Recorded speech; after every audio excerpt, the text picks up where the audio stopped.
नमस्कार. रामकृष्ण हरी. आजचा अभंग आहे बघा. वैद्य वाचविते जीवा, तरी कोण ध्याते देवा.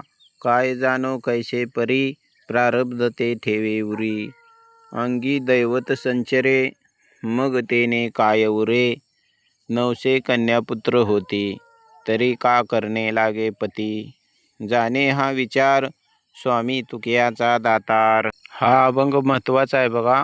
वैद्य वाचविते जीवा, तरी कोण ध्याते देवा. डॉक्टरनं ट्रीटमेंट करून जीव वाचवला तर फक्त डॉक्टर हे करू शकत नाही ना, तिथं देवाचं थोडं सहकार्य असते डॉक्टरला. काय जाणो कैसे परी, प्रारब्ध ते ठेवे उरी. चालत बोलत असलो तरी प्रारब्धावरच आहे सगळं.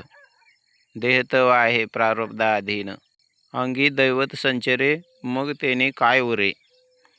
माणसाच्या अंगात येते बघा, पण तसं सगळं होत नाही ना.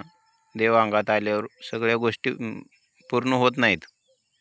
देव जातोय पण अंगातनं, आणि तसा अंगातच राहिला तर त्रास होतो आपल्याला. 900 कन्यापुत्र होती, तरी का करणे लागे पती.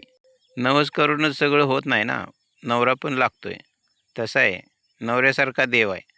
देवाची पण गरज आपल्याला प्रपंच करत असताना, आपली जीवन वाटचाल करत असताना असते. जाणे हा विचार, स्वामी तुकयाचा दातार. तसं तुकाराम महाराजांचं पण आहे.